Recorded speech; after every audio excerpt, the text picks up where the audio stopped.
Allô tout le monde, bienvenue sur la chaîne Les Capsules de Thierry Carole. Sur cette chaîne, je vous parle de tout ce qui est réalité d'un étudiant international ici au Canada et plus précisément ici au Nouveau-Brunswick. Si c'est un truc qui t'intéresse, qu'est-ce que tu attends? Mais what are you waiting for? Subscribe, abonne-toi, partage et surtout laisse-moi un gros pouce bleu pour m'encourager à faire d'autres vidéos. Hier, j'ai commencé avec ma story time part 1. Et aujourd'hui, on va continuer la part 2. J'ai beaucoup de gens qui m'ont écrit inbox pour me dire c'est quoi la suite de la story time, on veut connaître. Qu'est-ce qui s'est passé par la suite? Comment tu as eu finalement ton permis d'études pour 2 années? Je vous raconte tout ça ici. Mais avant, abonne-toi. Abonne-toi. Je vais pas vous lâcher. Je vais pas vous lâcher, mais déjà, je pense à tous ceux qui sont déjà abonnés sur ma page. Vraiment, merci. Ça m'encourage. Je suis à mes débuts, j'ai vraiment besoin de votre soutien pour continuer à produire des vidéos dans ce sens. Merci. Et ceux qui ne l'ont pas encore fait, n'attendez plus. Laissez-vous aller. Abonnez-vous. Abonnez-vous. J'ai fait mon petit mal. Ok, on continue donc aujourd'hui avec le patou. Quand on a fini à l'aéroport, on s'est embrassé malgré l'épreuve qu'on vient de traverser qui n'a pas été facile. Mais qu'est-ce que vous voulez? When Jesus say yes, nobody can say no. Quand le Seigneur dit quelque chose qui se passe, ça va arriver. Ça, c'est aussi une leçon que je voulais vous dire.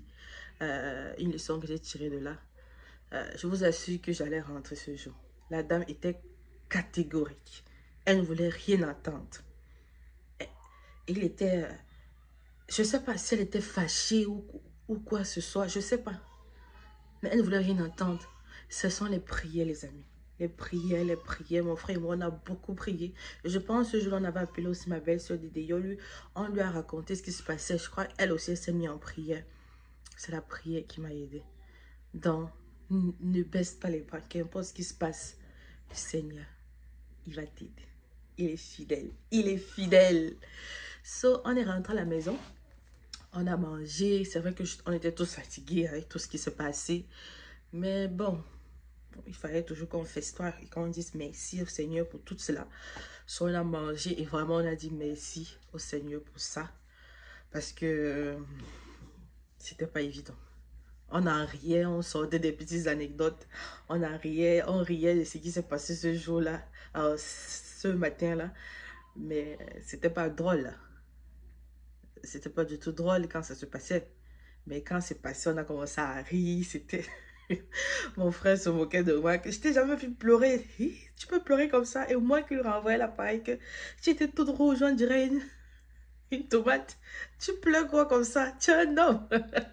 C'était juste pour faire rire quoi. Comme on a ri parce que on était au niveau où qu'est-ce qu'on pouvait faire de plus. On a ri juste et voilà. Donc on a mangé. Je crois que tout le monde était fatigué, surtout moi, parce que je sortais d'un voyage. Il faut dire que le Canada est très loin de l'Afrique, du Cameroun où je venais. C'est toute une journée. Et encore là, les heures d'attente dans les aéroports, quand il faut s'enregistrer, le vol même, franchement, c'est loin. Nos amis de l'Europe, vous êtes vraiment bénis, qui avaient des familles au pays, c'est vraiment évident. Mais l'Amérique du Nord, c'est loin. C'est vraiment loin. Après ça, on est tous allés au lit, quoi. On s'est douché, chacun s'est douché, après on est allé au lit. Le lendemain, on s'est réveillé. C'est vrai que j'avais pas encore ce décalage, là, c'était encore... Mais le lendemain, quand je me réveille, qu'est-ce qu'il voit? Mon frère était là sur la machine, en train de me trouver une école pour faire les cours, parce que lui, il est taquet là, il est droit dans ses bottes. Il était en train de me trouver une école pour faire mes cours de langue parce que c'était aussi la preuve. Il fallait vraiment que je fasse mes cours de langue et comme preuve qu'il fallait envoyer à l'immigration, c'était vraiment de filmer mon timetable, mon emploi de temps de mes cours d'anglais et les envoyer pour qu'ils voient vraiment que je suis en train de prendre des cours. C'est ce que mon frère a fait. Il a envoyé le matin quand je me lève, il avait tout fait ça. Je dis, oh, ok, monsieur. Ok. Ça faisait que je commençais comme dans 2-3 jours. À part ça, tout s'est bien passé à Toronto. J'ai pris mes cours. J'ai passé tout mon printemps là-bas. Après, j'ai commencé mon été. C'était le fun. Franchement, c'est beau. C'est propre partout. Tu as l'impression que... What? In this world? Dans ce monde, ça peut être propre comme ça? Parce qu'on se connaît. On vient d'une place où chacun mange et jette au sol.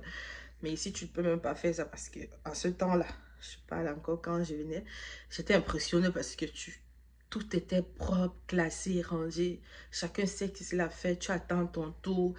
Franchement, just the best. C'était juste beau. C'était juste wow. Après, en août, il fallait donc que je voyage pour venir au Nouveau-Brunswick parce que l'école commençait le 3 septembre. Cette fois-là, en août, j'ai reçu mon permis. J'ai pris mes cours. J'ai reçu mon permis de travail, mon permis d'études pour les 2 années ici au Nouveau-Brunswick. So, l'immigration a vu que j'ai pas travaillé. So, ils m'ont donné mon permis. Et c'est avec ça que je suis partie au Nouveau-Brunswick. Pour voyager pour le Nouveau-Brunswick, j'avais pris le train. C'est sûr que j'en avais marre de l'avion parce que je voulais aussi découvrir, je voulais voir de mes yeux. Parce qu'on sait que dans les îles, tu peux rien voir du tout. So, j'avais pris le train. Et surtout quand j'avais aussi beaucoup de valises parce que on m'avait tout donné, toutes les provisions. J'avais trop de sacs. So, on a voyagé par le train. C'était long.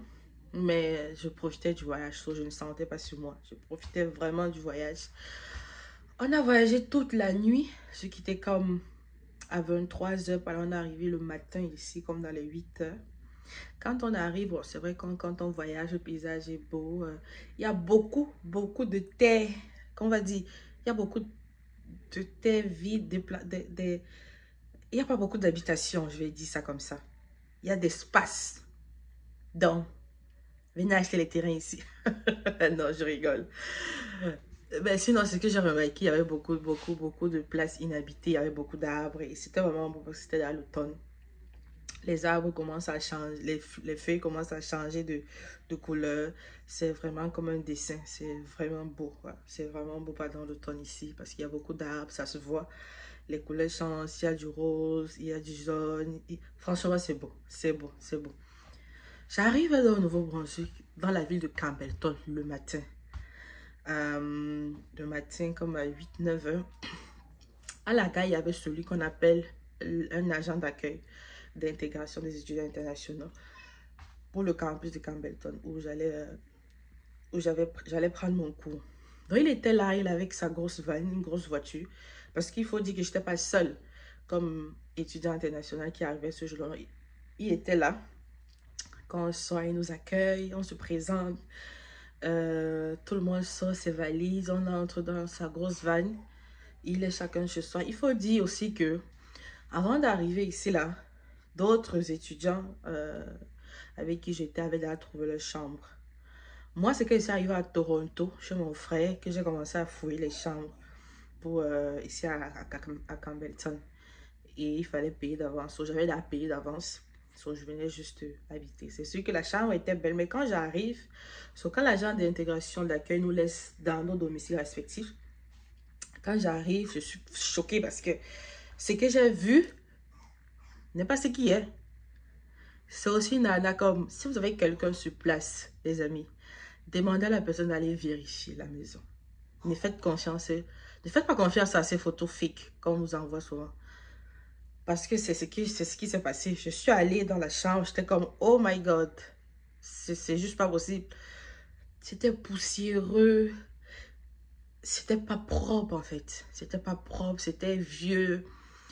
Et j'étais choquée. J'avais juste pas envie d'être là. J'avais pas envie de dormir là.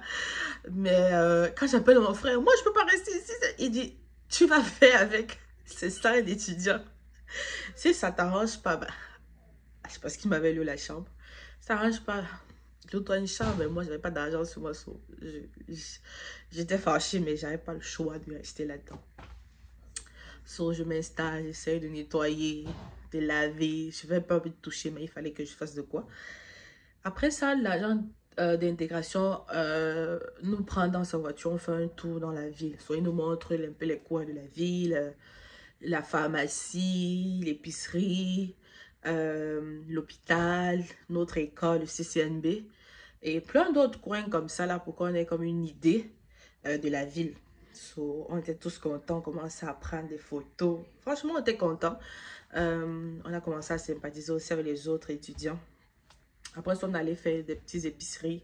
Épiceries pour dire comme des petites courses pour se ramasser certaines choses qu'on n'avait pas nécessairement avec nous.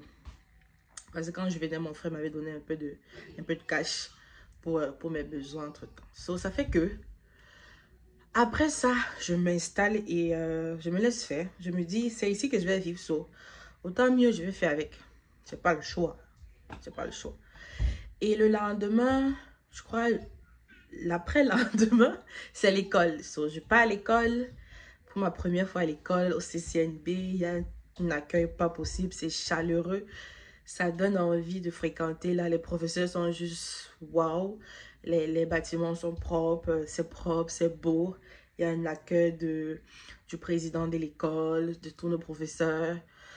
C'est comme ça donc que l'école commence. Ouais, c'est comme ça, il faut payer les frais, tout ça là, ça viendra plus tard. Mais c'est ça ma première journée d'école.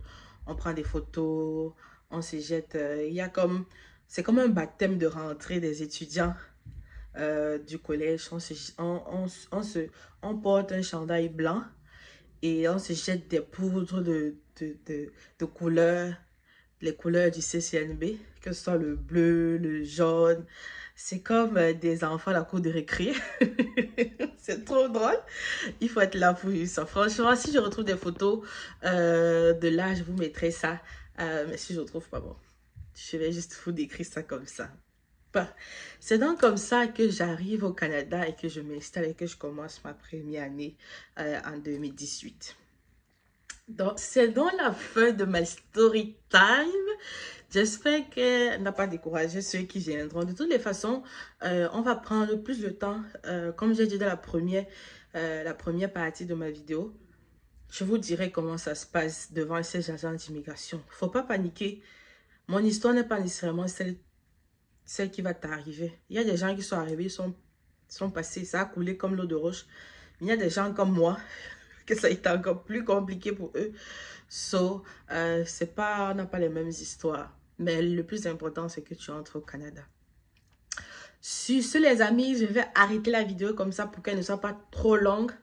On va se reprendre dans une prochaine vidéo pour parler d'un nouveau sujet concernant les étudiants, les réalités d'un étudiant international. Si tu as envie de parler, si tu as envie de connaître quelque chose, si tu as un sujet qui t'intéresse, laisse-moi un commentaire et je vais trouver le temps pour faire une vidéo là-dessus. Sur ce, les amis, je vais vous laisser comme ça et on va se reparler pour une prochaine vidéo. Prenez soin de vous surtout. Take care, guys. Goodbye.